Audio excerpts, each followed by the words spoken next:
Yeah. Shawty, come and put it on me, on me, on me. Yama Music. She's got that ooh na na, bad mama jamma, yummy in anything that she wears, even pajamas. She's got that slammer, pardon my manners. Pull on my locks and tell me where you want me. Ooh na na, bad mama jamma, yummy in anything that she wears, even pajamas. She's got that slammer, pardon my manners. Pull on my locks and Rico. tell me where you want me. Shorty, you're my favorite thing about every single day. I'm just gonna come out and say it, yeah. Honestly, shorty, I love you, I want you, I need you. I hope you feel exactly what I'm saying to you. Welcome back to the Open Mic Podcast. I'm your host, Noah Jones. We had to take a little bit of a hiatus during construction in the building, so thank you for your patience. In this episode, I spoke with Mr. Rico Relz, who's a rapper and a social media guru. He's best known for his online video with his daughter called Walmart Tantrum. In this episode, we talk about fatherhood, his music, and how he's been able to combine the two. Take it from me, girl, I hope that you really truly know that I'm never trying to hold back. I catch plays, don't throw back. I catch plays, don't throw back. I'm never trying to hold back. And girl, I really truly This is the Open Mic Podcast. Enjoy. Mr. Rico Relz in the building. That's right. Mr. Rico Relz. How you doing, boss man? I'm doing well. How are you doing? I'm great. I'm actually blessed to be here. I'm excited. I'm very excited to have you here, too. Look, man, you seem excited when I came in the door. I didn't even see y'all so excited. So it's literally that much stuff. I was trying to figure out where to park first. And I was like, oh, man, it feels like they're going to get me with the little time tickers. Let me find a parking lot I can park in. So Yeah, the meter maid, that's what they're called. The meter maid, she's sort of relentless. Trust I walk me, out of the building every once in a while, next and to this building. she'll slip me that sort of smile like, oh, I got him. That's right. I said, when I used to live here, man, I used to come out one day and I had like 5 tickets. I'm like, I live in this building. How do I get a ticket here? She's like, oh, I'm so sorry. Take it down there and they'll handle it. I'm like, yeah, I have to pay it. That's what they're going to do. A sort of moment of pride for me is I'm also the crime beat reporter, so every once in a while I go to the police department Yes, sir. To interview like the chief of police or whoever. In this particular instance, I parked at their meters, and I never pay for parking there because I'm going to do them a service by reporting on them. And so I think it's ridiculous that that the city's also charging me. So I like just out of whatever you want to call it, I never ever pay money for parking. You don't really do it. I mean, when I'm down in the city, sometimes it's mandatory because theirs are like on key. But I'm not used to doing it anywhere I go, so it's not like, oh, I need change. Like here in the car, I'm like, I got dollar bills, but I don't have a change machine in my car. Like I'm finding the parking lot right now. Yeah, well, I could go on a tangent about parking, but in this particular case, I walk out after maybe a half-hour conversation with the chief of police, which, by the way, he invited me over to do. It wasn't even my thing. Yes, sir. And I had I had an orange envelope on my car, and I was like, what the hell, like this is such bullshit. Like I didn't do anything. I just parked. That's all I wanted to do. Let me so breathe. I take a photo of the picture and I send it to the chief of police, and I was like, dude, really? And he was like, all right, give it to me. I'll take care of it. And I felt like I was above the law. It was just the coolest moment of my life. You gotta feel like that because you have it right there. Like it's literally that what it's like. I'm not paying because I'm here to do you guys a service. This is ridiculous. Right. And you have to say something. If you don't, they'll just overlook it anyways. But the fact that they're able to take care of it, that's a good thing to take from it. For sure. Yes, sir. Well, so I first heard about you when I did a podcast with Alley Cat, who is she a relative or just a close friend? She's my big cousin. She's like more of my big sister to me, but an inspiration. I kind of met her in my adult life, and it was through music, actually. And I was like, oh, snap. And I kept going through, looking, then I figured out here and there, piece and piece. I'm like, whoa. Right. We're family. And then automatically the love grew. I already had the love for her for the artist and the things she was doing and coming back here and doing it. And then I seen the moves she's making. And she's one of those people, type of artist that is making a lot of moves. Right. But you just don't know because you're not paying attention to that particular person. You don't think on that type of scale, but every move she's made is like major. Yeah, well, maybe you could even answer this, and I don't want to speak stupidly, so correct me if I'm wrong. But it just sort of seems like the Midwest doesn't have a whole lot of love for rapping, and it's because they idolize it from other places. The biggest thing, I've always said this since I've been doing music, and I've never done it to just impress you. I've done it because I love doing music, and ironically, people just love it. Some people want to hate it, some people love it. But I've always said this: if we support each other, like down south, California, New York, we're just as good as them. And there's a lot of people from those areas that are actually here in Ohio. They go to Columbus, they go to Cleveland, they go to Akron, they go to Dayton, they go all these places to where hip hop's coming out of, but they don't understand that we have it here. They're just too busy trying to go there to give it to those people there. I'm For like, sure. now it's changing for the better. And like the younger artists, it's like they have so much support. They're building with each other, and it's making us, I guess, OGs in the game, trying to realize like we should have did that. But now we have the resources. We're helping those people, and there is more support than it has been ever. Now, because things like this, you have things that bring focus to what's going on. They're shedding light on the music and not really taking away from it. As people find, like, I didn't know that the Richland Source did that. I didn't know there was a show, and that word of mouth goes, and everybody's really supporting everybody. And the Midwest in general is a lack of support, but there are people in here now that are voicing it more. Yeah, well, I mean, certainly all of that checks out. When we did the after hours, hip hop night after hours, I got an overwhelmingly, almost pathetic amount of people come up to me or people who were working after hours with me and just being like, thank you so much for the opportunity for us to be able to like be a part of this. It's a breath of fresh air, man. It really is. And I'm mad because I've missed it, but I'm at home like with my kids. I'm like going on Facebook. I'm like, what is going on? Like, this is awesome. Right. But then I'm looking at it like people are going to thank you. I'm thanking you for those people having that opportunity. And then what makes me feel better about it is people I know and care about are benefiting from that. So even if I'm not present there, I'm like, that's really good for people that I'm around. And at the end of the day, I'm going to say thank you every single time for an opportunity I've never had in my life, especially if I didn't have to go get it. Yeah. People around here, I mean, it's Mansfield. People around here, they don't have much to put out an outlet. So when you give them something and then you actually let them have that outlet and they don't ruin it, they're overappreciative. They want to keep doing it. I actually had a conversation. I recently moved into just outside of the Boulevard neighborhood in Mansfield, and there's a bar that I'm starting to try and frequent more often because I can just walk home and it's not dangerous to society that way. Across the street. And so that's the Red Fox. And I was there the other night and yesterday actually, and this guy sort of was just. I don't know. I don't think he understood who I was when he was like sort of saying this, but he was like, "Oh, Richland Source sucks. Like the music in this community sucks. I'm personally gonna change the world." Right, and I was like, I don't know what it is that you think you're gonna do. That's when you just slide him a business card and don't say nothing. Like, here's reason A, B, C, D, E, and F as to why you're incorrect. And he was like.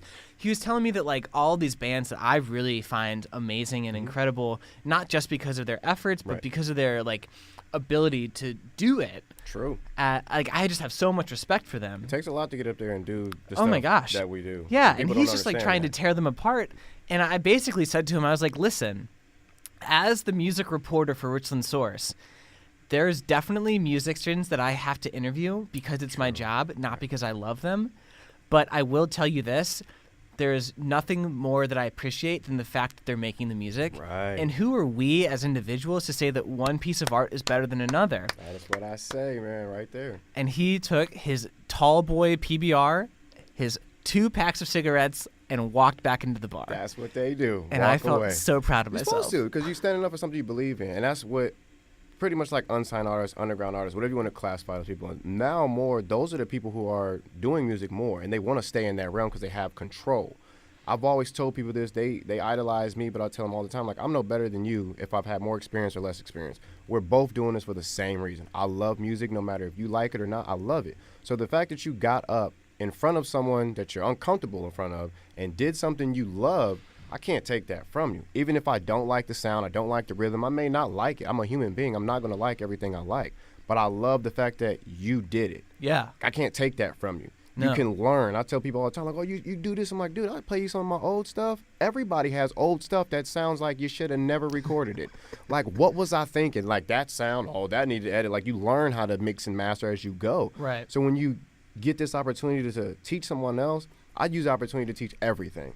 I'll have somebody come over for a simple session. I'll teach them how to record themselves so they don't have to ever come back to me. Sounds stupid because I'm lacking job security, but I'm not doing it for that. Right. When they come to my home studio, it's the hole in the wall. I call it like, hey, you're comfortable over here. Let's learn how to be the artist you want to be. Right. Because that's all I'm going to be.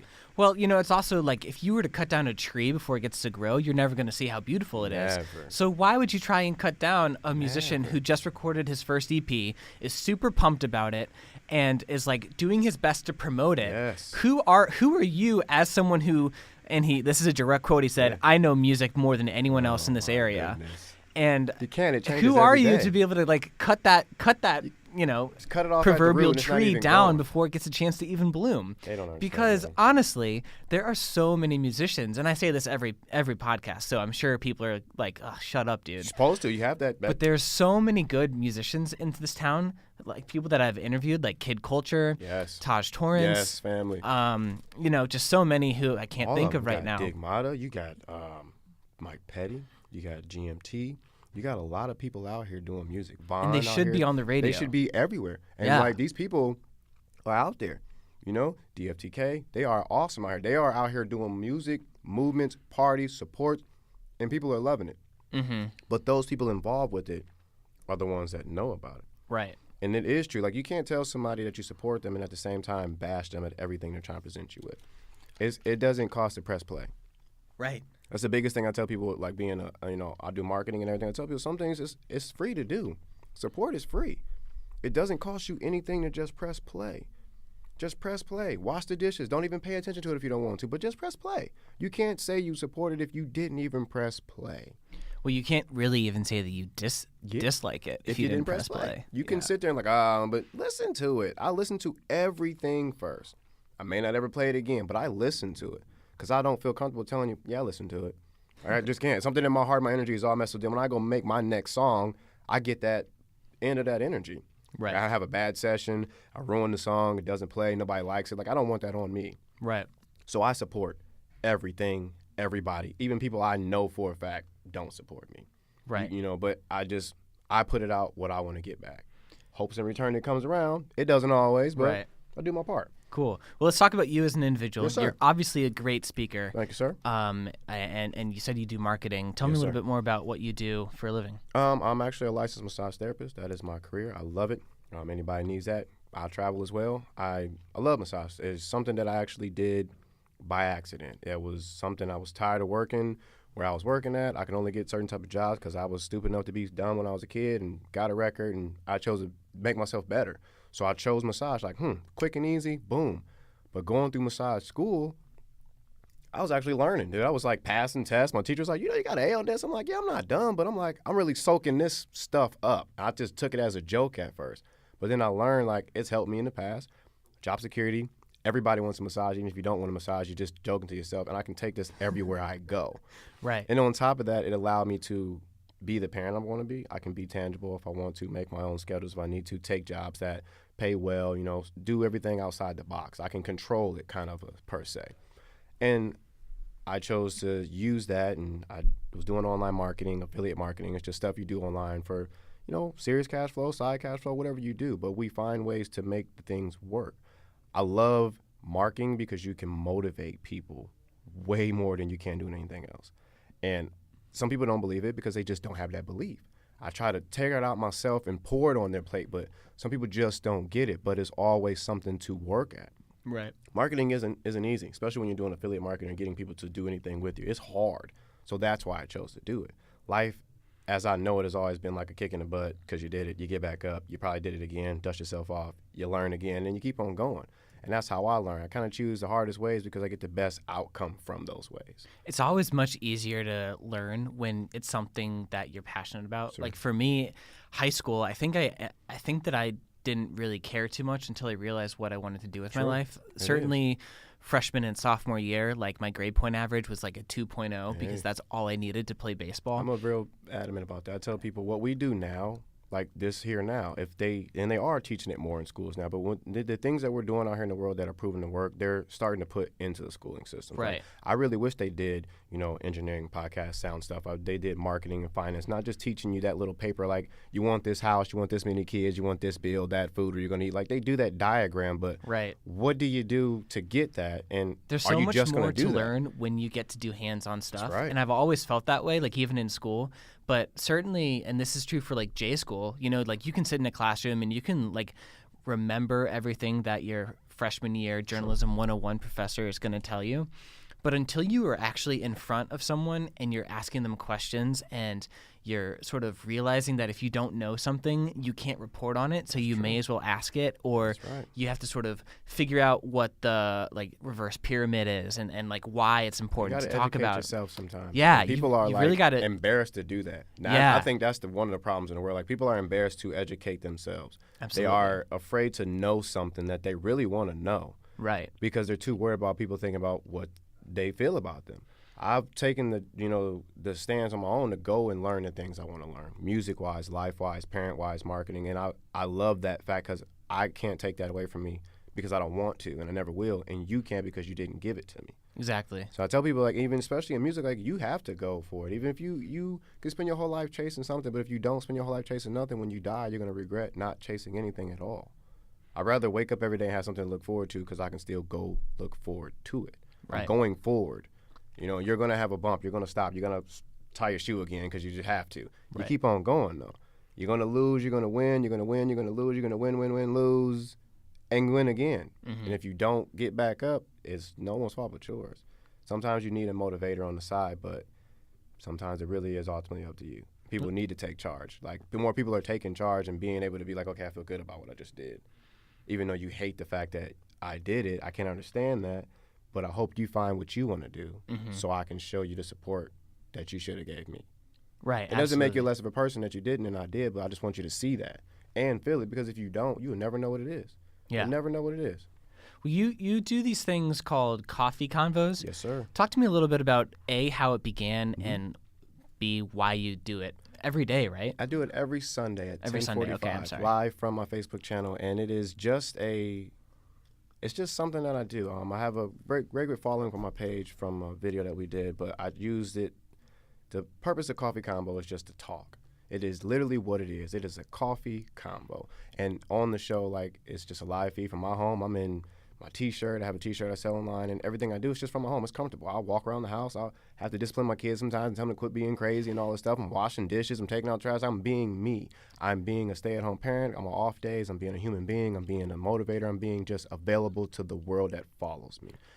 And what kind of topics do you? Everything. Yeah. Whatever you want to talk about. If you are afraid to talk about something, people, they send me messages and they say, I don't want to comment this on your video, but can you kind of like cover this so I can kind of, I want to know. I do one-on-one calls. It's a service that I provide. I'll do group calls, but my Coffee Convo show is my one day out of the week dedicated to everybody in the world. Everybody, let's just get together and let's just talk. Right now, what is your problem? Let's see if we can fix it. Or if I have a particular subject matter, like I've done, tattoos. Parents with tattoos are just horrible, but that gets you to look at it because we're not horrible. Right. There's so many things that the world wants to talk about, but nobody wants to talk about them. And I'm okay with talking. Right. If you want to blame me, then blame me. But you can never say you got the same guts if you didn't do what you asked me to do for you. So I just allow myself to take the burden, take the happy. The Coffee Convo, it just started because I was drinking coffee one day. And people were like, what kind of coffee you drinking? I was like, such and such, just have a Coffee Convo. And it just stuck right then and there. So every Sunday, 10:45 a.m., whoever wants to tune in, they tune in. Cool. Yes, sir. So I've actually watched the Coffee Convo about the tattoos and parents thing. Let's talk a little bit about that because I thought that was really interesting. And honestly, that was before I really knew that you were doing music or had heard your music and stuff. So, obviously looking at you, it looks as though your entire body has an ink of some sort. Proud. Love it. Everything but my face, and that's it. Everything but my face. So it's cool. So just sort of, I realize it's sort of weird to sort of recount a conversation, but talk to me a little bit about what was said through that. Pretty much in a nutshell, it's been like this since tattoos have been around. People with tattoos are ultimately demonized automatically because of what tattoos represent sometimes. Sometimes the look of the tattoo or the shade of the tattoo, and I don't even get this, but people will judge you. They will judge you like, oh, you've been to prison, huh? Or you're a drug dealer, huh? You're a killer, you're a gangster. And some of it may be true, but you don't know that.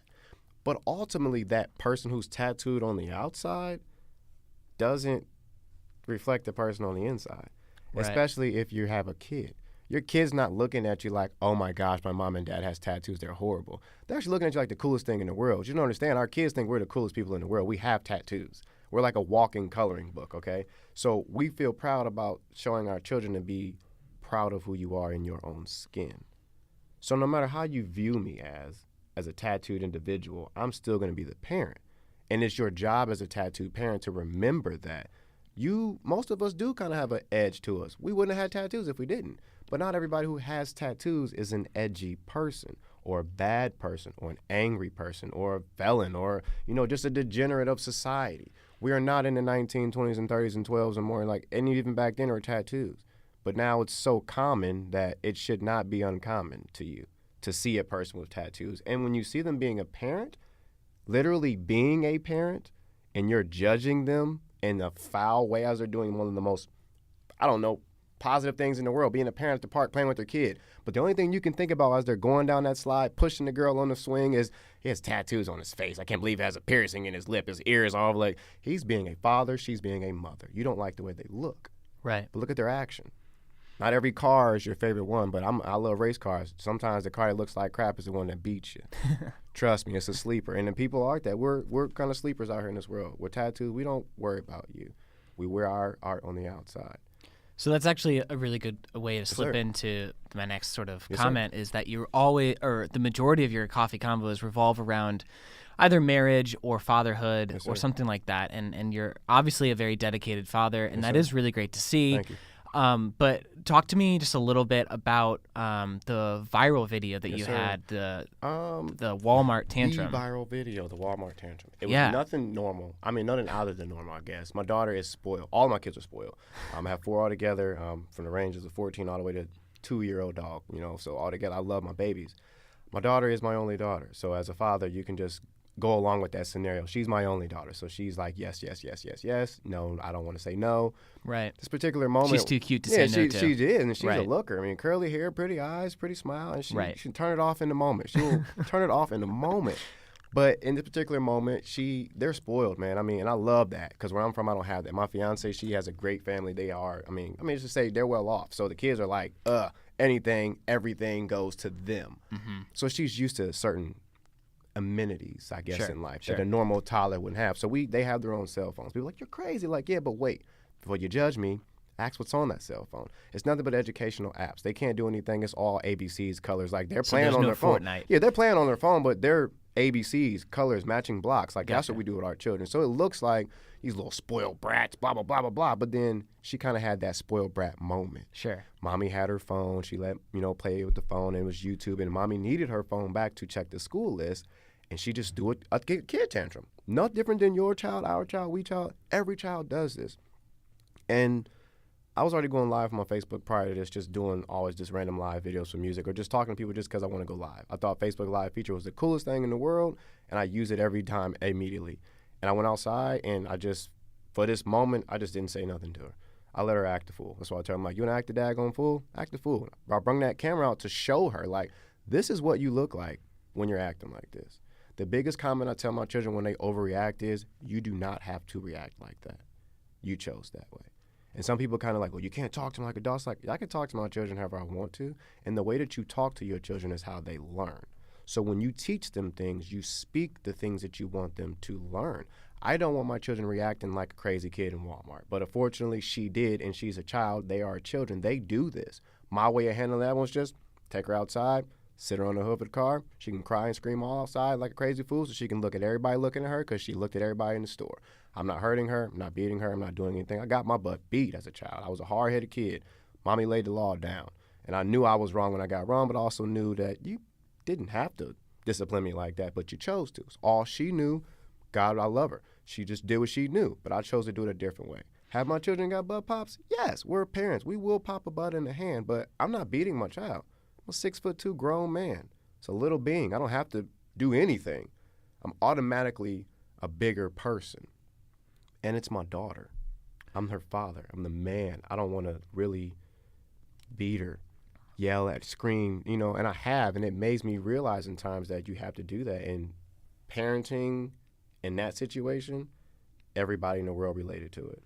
Everybody's like, it's not just me. It's you too. And then mothers are like, oh, it happens to dads too? Like, oh, yeah. And I use that moment to show the world that fathers go through the same things that women do. Fathers are parents as well. Yeah. We are not lesser beings because we either work all day or don't work. Or like, fathers get the crappy end of the stick no matter what. If we work too much and don't see the kids, we're bad parents. If we don't work at all and we stay at home with our kids, we're bad parents, or we're called babysitters, which is horrible. Because if a man comes home and does anything vice versa, he's still called a crappy man. If a woman stands up for herself or anything as a parent, she's solidified as a strong being, a strong parent. Like, it has to be level ground on everything you do within parenting, I say. So it started from there on. And from there on, people they stuck to me and they follow, and I love it.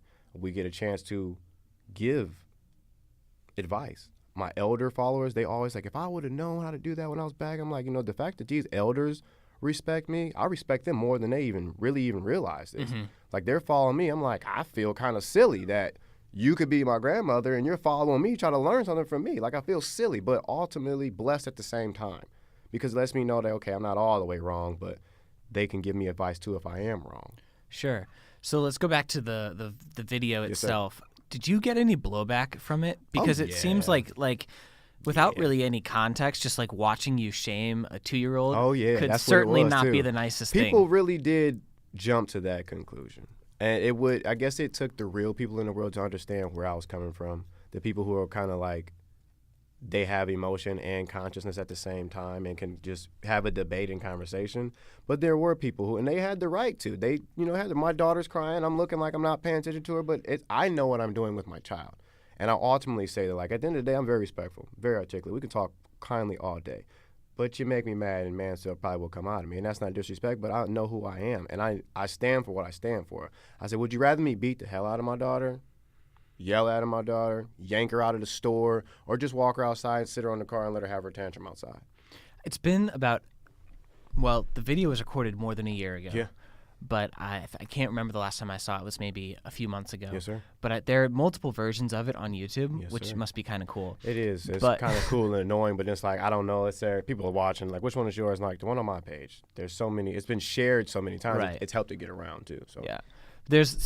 I've watched like the long guest, I think, version where there's a woman who sort of yells at you or something. No, Am I she misremembering didn't that? yell. Oh, Somebody okay. else said that too. I'm like, oh, no, actually, she ended up being the grandmother of a friend of mine. Oh, okay. And I didn't even know this. Like, we figured this out a long time ago, but she was agreeing with me because she was like, we all have an attitude sometimes. I'm like, you're right. She's like, I have an attitude as well. I'm like, Okay. not you. You can't have an attitude. Like, this little old lady, you're Right. like, you can't have an attitude. But it was kind of like a calming situation to the whole nature. It was Gotcha. like, I think what God himself did was, I was like frustrated and just over frustrated, and something just took me away from being frustrated. It let me know that the moment was okay. Because even in the video, like, the blowback that I received was just uncalled for in my eyes and many other people's as well. Because my daughter eventually just like flipped to bipolar mode and just started laughing and giggling. I'm like, and you see this crazy kid? This is how she is. She's crazy. Like, I don't know what to do with her. Right. But I know her. She's my baby. She's my daughter. My sons, they are my babies. I know how they react.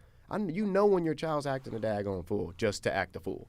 Right. Like, you said no, and it's like, oh, you said no. Well, I'm going to embarrass you in front of everybody. Right. Some people choose to beat the hell out of them. Some people choose to just exit the situation. Right. Both ways, who are we to say who's wrong or right? Right. I never tell a parent what to do with their child. I suggest, and I comment on what I don't like. But I can't, if I don't physically stop you, then I can't stop you. Right. And I won't let you hurt or beat a child in front of me, but I'll let you be your parent. Right. Because I don't want anybody telling me what to do. And the backlash that I did receive, it was just silly. Like, she's crying. Maybe she's tired. Look at her face. I'm like, I know all the above, but she's still my child, and she cannot act like that. Yeah. No, I mean, I'm not a parent. Oh, no, full you're fine. disclosure. But I feel like like you can't watch a video, however long it was. The longest version. The original one's like 14 6 minutes, man. I was only I'm like sorry. 6 minutes. No, you're Oh, fine. okay.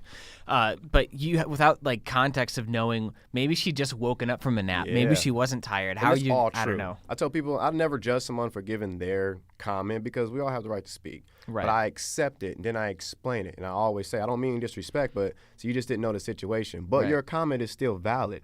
What you said was true. Maybe she was tired. Maybe she just woke up from a nap. You don't know. So you're asking these preliminary questions before you judge. I like people who think like that. Right. And I also like people who just jump to conclusions as well because they get a chance to learn. Yeah. I don't really want to be like, in your face. I want you to just like, okay, hold on. Let me explain it to you first so maybe you can give me a different judgment. Now, if you still choose to be negative after that, then we're just going to have a battle, and I'm just going to be like, whatever.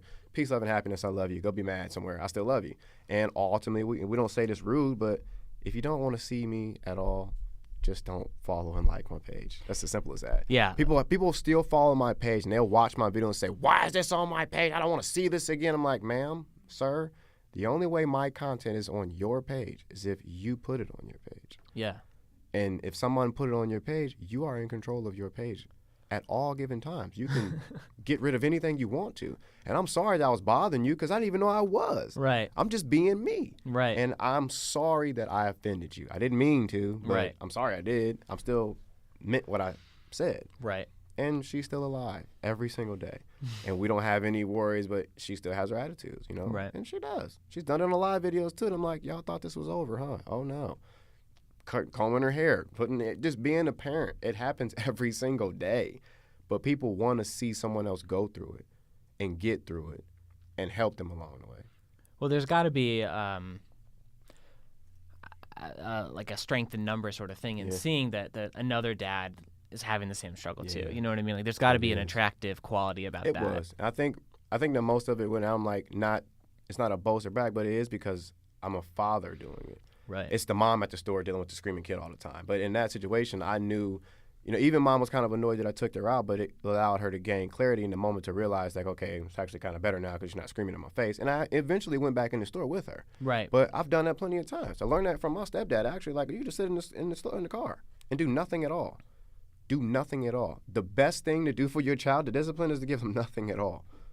Nowadays in 2018, in the luxury lifestyle that all these children have, it's having stuff that they know that they can have. Mm-hmm. You take everything from them, and it's like horrible. Right. It's horrible. In my house, I do the jail mentality. You get everything taken out of your room except the stuff if you need, and you get to go in your room and sit down. So you can go in there. You want to go in there and act crazy and destroy your room? By all means, do it. But guess who gets to clean it up afterwards? You. Yeah, that's right. And it learns. So they learn these things at 3 and at 4 and at 14 and 10. They're like, I can't. I'm like, you teach your child what you want your child to know. Yeah. There are children 2 and 3 years old, bench pressing, doing taekwondo, jumping, backflips, gymnastics, and you tell me you can't teach your child how to correctly conduct themselves in public? Yeah. You can teach a human being anything, and it will do it. Right. A brain, a monkey knows sign language and can communicate with a human being. Right. So don't tell me you can't raise your child how you want your child to be. A monkey can fly a spaceship. Don't know how they taught him to do it, but they taught him to do it. Yeah. So anything's possible. Let's switch a little bit to talk about your music. Mr. Rico Relz, fool. Yes, sir. Free dub. Ooh. Yeah. Yeah. I got the sauce drip, moving like the moon man. Shit, jumping around making craters in these incubator space head ass niggas. I don't give a fuck who you fuck with. Shut up and roll it up, bitch. Light it up, burn it up, then pour it from my G shit. Still making ends with the same old friends. No new members, we grandfathered in. Members only, homie. You don't know me, homie. Came in through the back door. Snatch it all from you, homie. If you want me, then I'm sliding out the front door. Tell your plug, call me if you want it, homie. I'm for hire if you need a dog. Walk a bitch on my too short shit. That's my daddy's fault. You's a born bitch. Oops, sorry, that's your daddy's fault. I own everything I touch. Just call me Rico Trump. If you need the bag, I suggest you go run it up. We do the most, you do the boasting, we do the toasting while smoking the stogie. We secure the bag, then hit the lab, whip it up good, then give it right back. Oh man, shorty thicker than a bag of sand. Got him hollering, shorty, who's your man? Shorty said proud of Rico Relz, cause he's the man. I got the sauce drip, I got the talk spit, I got the walk hit, I got the moves hit, I got the bag, I got the stash, I got the juice, I got the swag, I got the baddest in the room, crew full of goons, like full of everything, fool. I got the sauce drip, I got the talk spit, I got the walk hit, I got the moves hit, I got the bag, I got the stash, I got the juice, I got the swag, I got the baddest in the room, crew full of goons, like full of everything, fool. I'm Rico, Mr. Rico Relz, fool. Shout out me, hermano. going free, double. No quiero tus manos sucias, tocando dinero. I don't want your dirty hands touching money ever, never, fella. Flip it back and make it bounce like jello. While you looking envious and jealous, I'm cooling over here, chilling, relaxing my feet. I'm gelling, Magellan, no telling, I'm a felon, no fella. What the hell you thought? We born bred hitters, we don't talk. Run at the lips and I bust your chops. Non-stop with this on top. Grind time to my motor stop. Replace the rods in the whole block. Then hit the scene, make the show stop. Flash the cast and these hoes block. My shorty tell these hoes, girls stop. I tell these motherfuckers, boys stop. This shit ain't play, it's always payday. I'm glad you day, I'm graduated. And you stuck on your first phase of initiation. Why you waiting for it? I ain't playing, boy. I ain't trying to do nothing much but blow this gas and stack money up. So my shorty, babe, we gon' get it off. She said, I know, just keep going hard. So I get it in till it pays off. I'm Rico Relz. What the fuck you thought? I got the soft drip. I got the talk spit. I got the walk kick. I got the moves hit. I got the bag. I got the stash. I got the juice. I got the swag. I got the baddest in the room. Crew full of goons, like full of everything. Fool, I got the soft drip. I got the talk spit. I got the walk kick. I got the moves hit.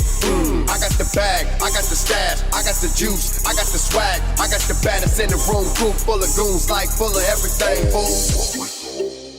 Mr. Rico Relz, fool, tryna me Armando. Going free, double. No quiero tus manos sucias, tocando dinero. I don't want your dirty hands. I Got It All actually is a blessing all around in its entirety. The producer, his name is William Apple. It goes by Grindhard Beats. He is a great friend of mine and a fellow Ohio artist and producer. He's like on his grind. It's straight Grindhard Beats. I love it. He put it up. It's like a competition. You know, the first person, you know, the best song wins the beat. And I won. I was like, dude, this is crazy because everybody did it. He was like, man, you won, you get it, and I got it. So I mixed and mastered it. The song it's titled "I Got It All" because you know I got the juice, I got the swag, I got it all. But I made it to where it's really just, you know, whatever you need, I got it. And people think that from rap music, oh, you got the drugs, you got everything. Like, no, it's not really like that. Like in life, my music is the same mentality as what you think it is, but the message is what gets you. Once you listen to it over and over again, you're like, oh, he was really trying to teach me some stuff and I do that. I'm going to talk about what you shouldn't be doing while you're doing it and you want to do it, but then I'm going to give you something else to do it. It's always a story, and I got it all. I got the bad, I got the good, I got the worst, I got the do, and you got everything that you want. I got it all. So pick and choose what you want because I got it all. It's nothing really. I mean, the song itself is just crazy. I'm just talking about I got my girl, I got my car, I got my kids, I got my bills, you know, I got my house. I got it all. In my life, I got it all. I'm happy. Mm-hmm. You know, some people kind of think about that like, oh, he bragging and boasting. Like, no, just listen to the context of each song so you can pick about it what you like and what you don't like. Because 9 times out of 10, in my music at least, I'm trying to show you how to live the hustler mentality without having to be the hustler jeopardizing their mentality. You know what I'm saying? If you can hustle anything.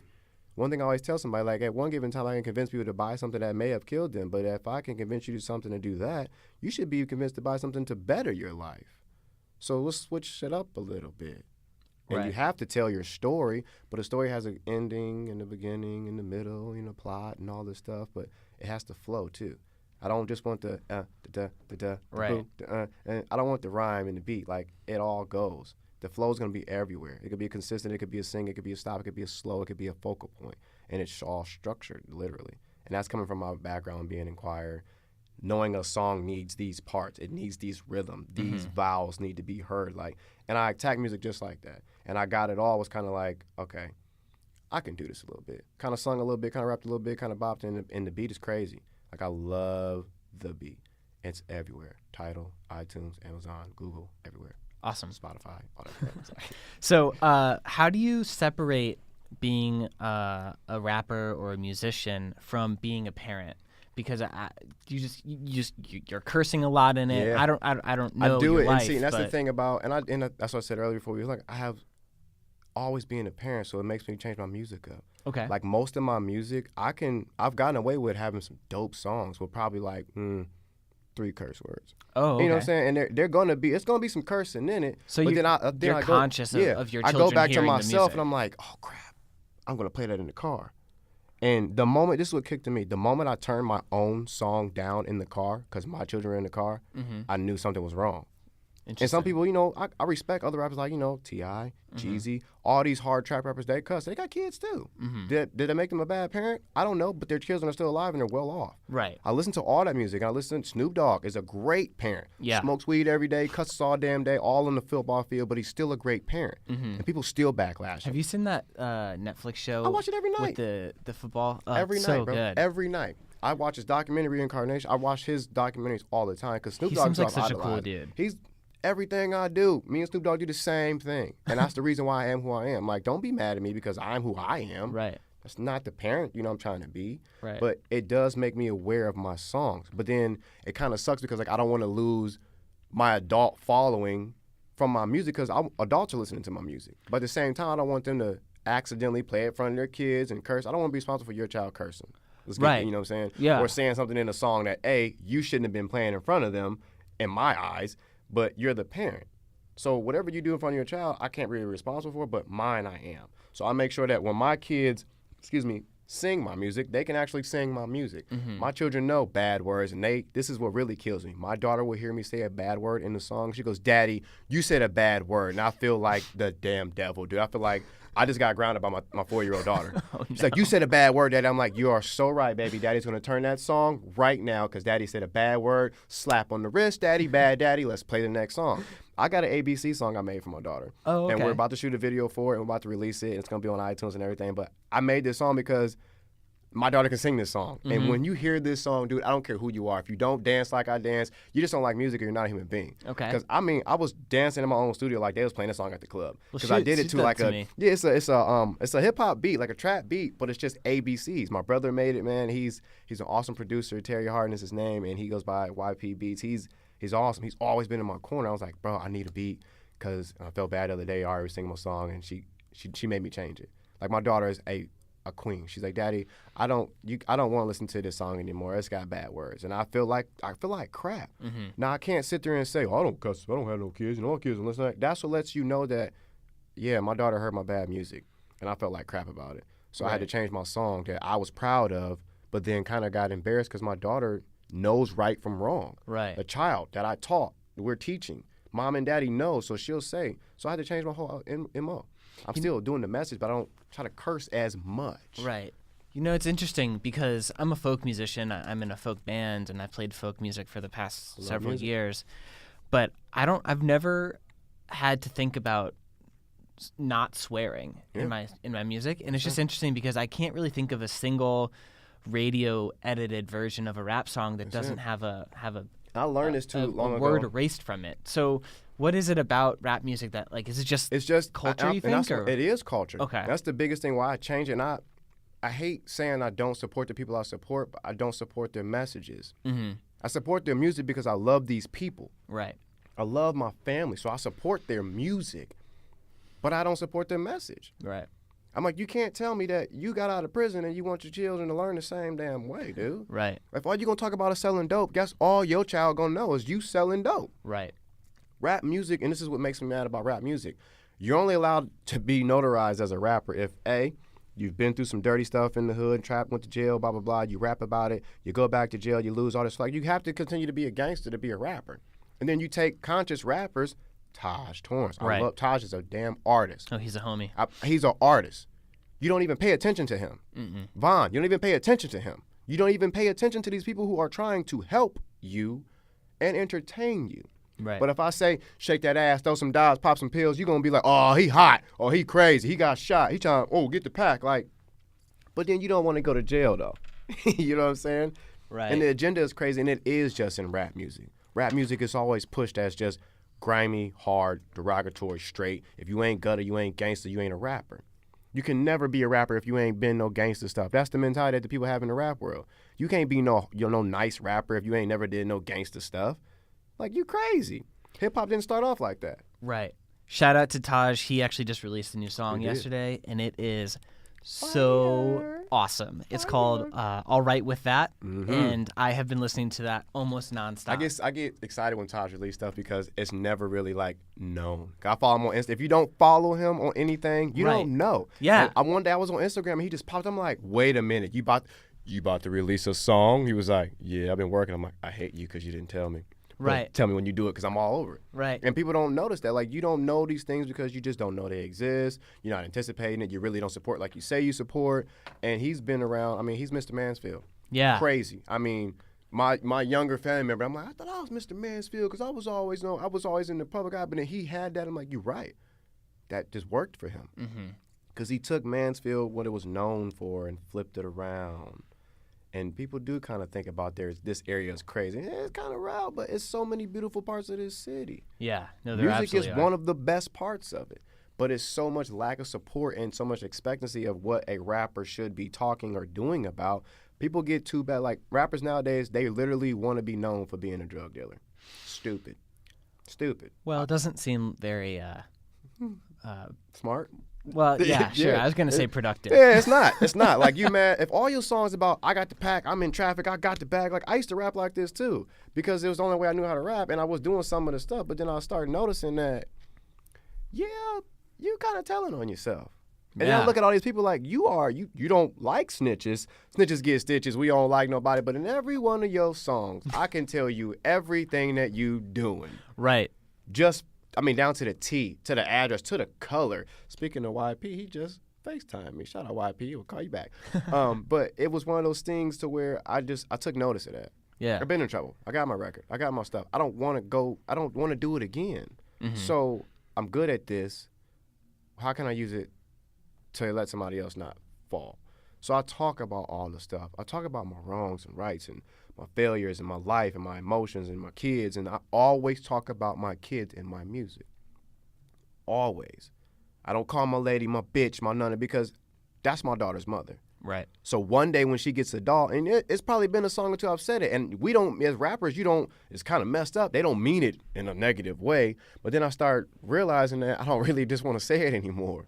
Because I don't want my daughter to grow up a strong, independent woman as her mother is, and then she goes back and hears me say that to her, and that's how she thinks I feel as her mother. Right. So even when I make songs about my woman, even if it's a sexual-related song, I make sure that in the long run, my daughter's going to understand, okay, I'm an adult. That's how mommy and daddy loved each other. Right. But I didn't want to make it seem like she was some nasty, just disgusting whore out here. Right. Never that. It's a mom and a father, a man and a woman. I'm always promoting in my music to stay with your girl.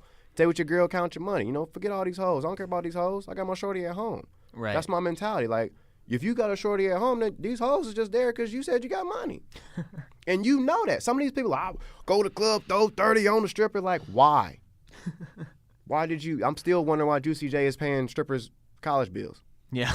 Like, his biggest accomplishment is I put 50 on the stripper. Why?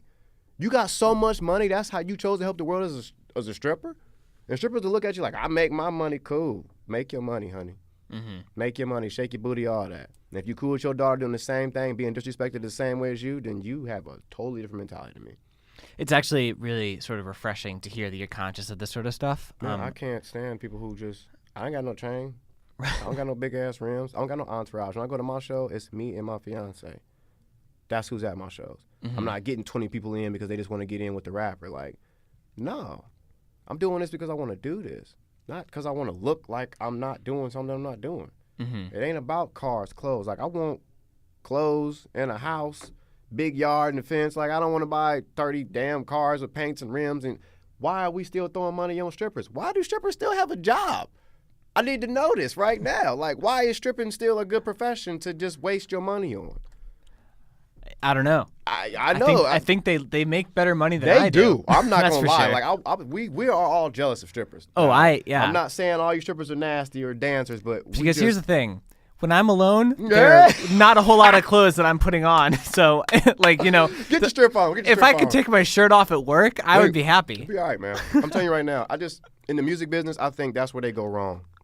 It's idolizing bad finances. And it doesn't click to an artist in the music industry until they get, veteran in the industry. And they only sign young, dumb, hungry artists.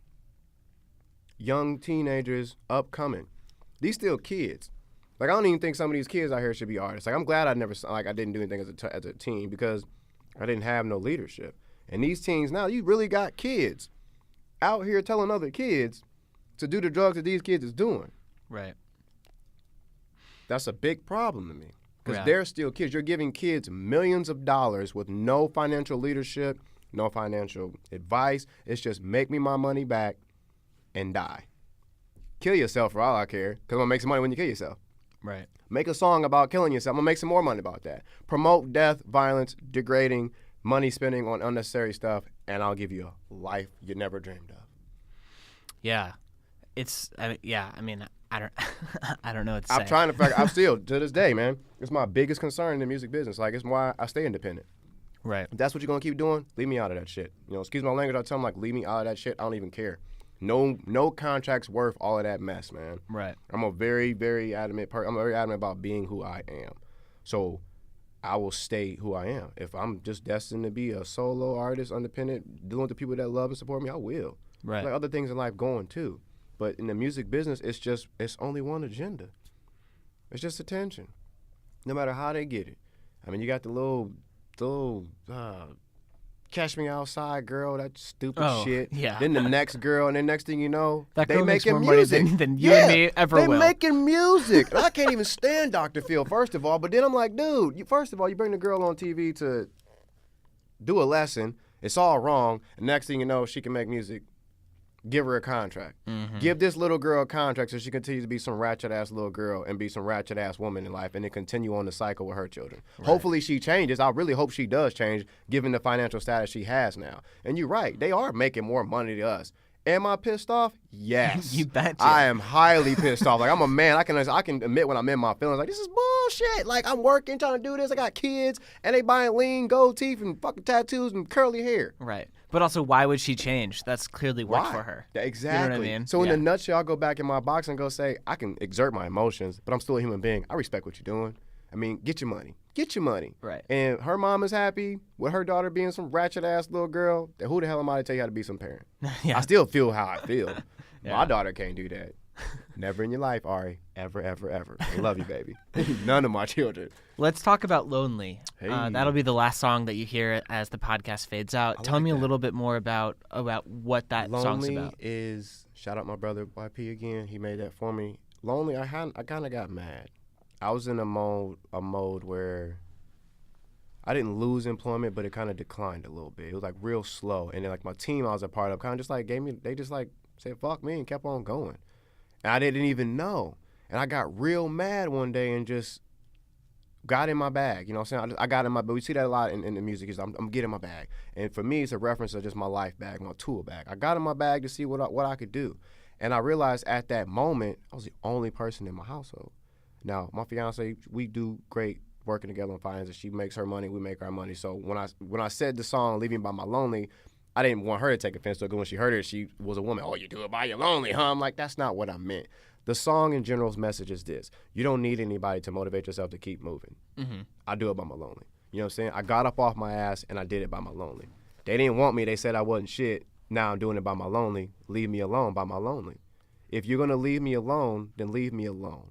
And when I get myself where I'm doing by myself, continue to leave me alone because I did it all by my lonely. And the message of that song is just keep on going. You don't need the people even though you think you need them. Just keep on going, do it by yourself and see how you feel. And then tell yourself, I did it all by my lonely. And you do feel great about it. And you may need help after that. So what? But you did that part by yourself. Yeah, there's a lot of confidence that you can gain when you get to do things by yourself. You do. It's amazing when you find that self-value and you never want to lose it. People have a very broad spectrum of what selfish is. Excuse me. I'm a selfist, and sometimes I am selfish. Okay. Because I love myself. And if I don't do that, I can't love you. I can't help you. I cannot do anything for you. Love yourself, man. Love yourself. And I go outside and scream, I want to kill myself. Well, that was kind of weird. He just told me to love myself. He just tried to run in traffic. Right. Like, I can't do that. So, but at times, you got to be selfish to be a selfist. You have to take yourself away from all of this stuff and get back to yourself. There's nothing else that you can do. You're not here to do anything else except make yourself happy and help this world keep on going. People are too worried about being selfish when they get selfist. And they just want to remain in their self, which is okay if that's what you want to be. Once again, we can't tell people how they ought to be and give suggestions, but let them be the people they want to be.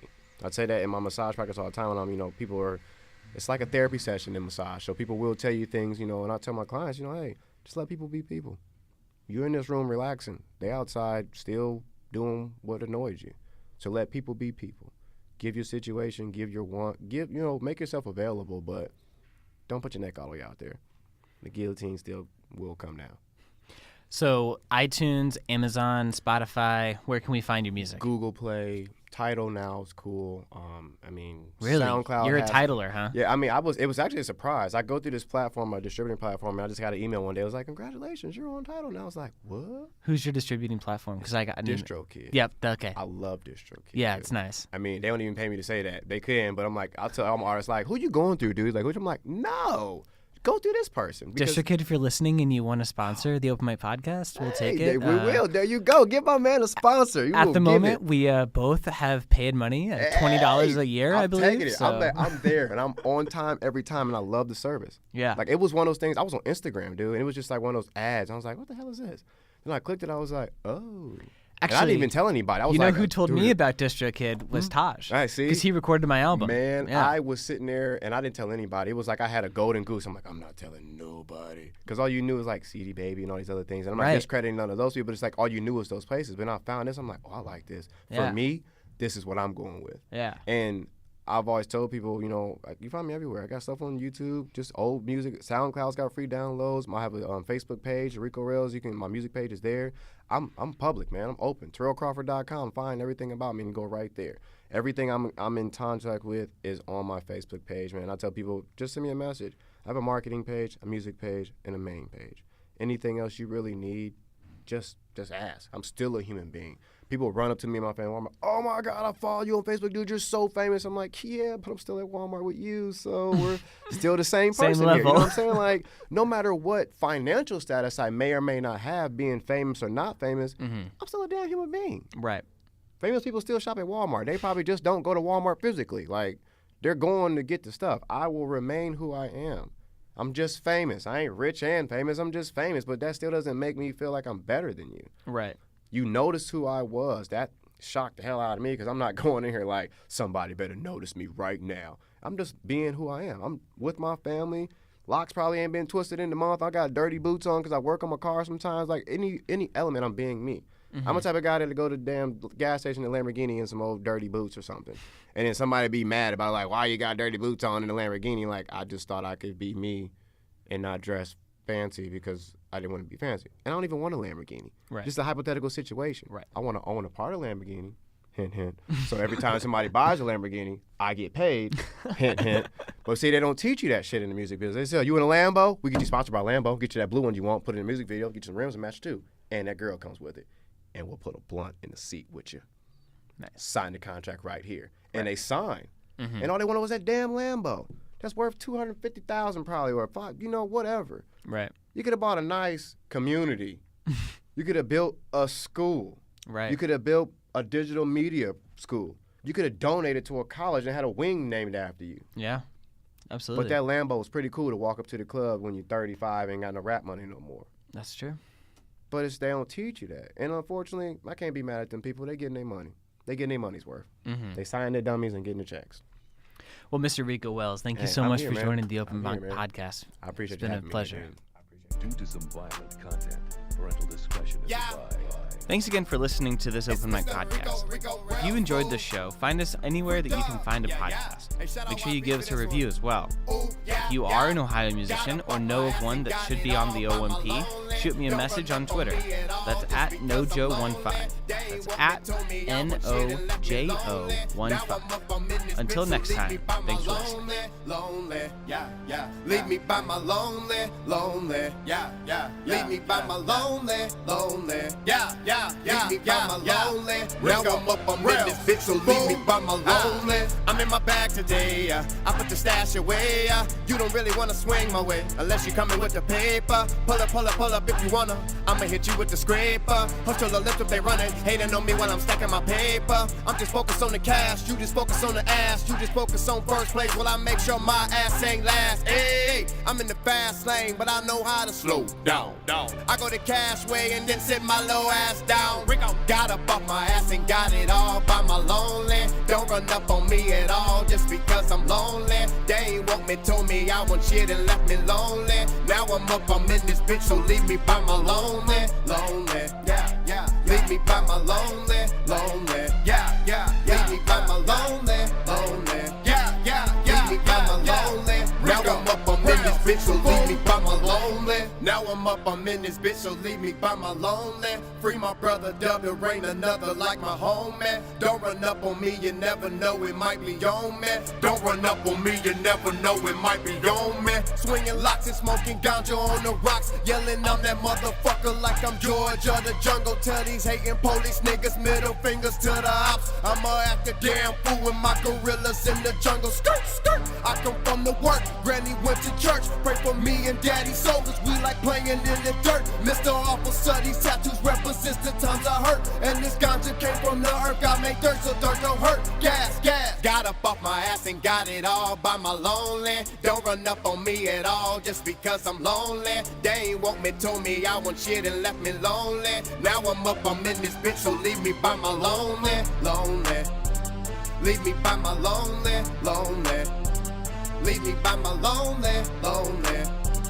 Leave me by my lonely. Now I'm up, I'm in this bitch, so leave me by my lonely. Got up off my ass and got it all by my lonely. Don't run up on me at all just because I'm lonely. They ain't want me, told me I want shit and left me lonely. Now I'm up, I'm in this bitch, so leave me by my lonely. Leave me by my lonely. Leave me by my lonely. Leave me by my lonely. Now I'm up, I'm in this bitch, so leave me by my lonely.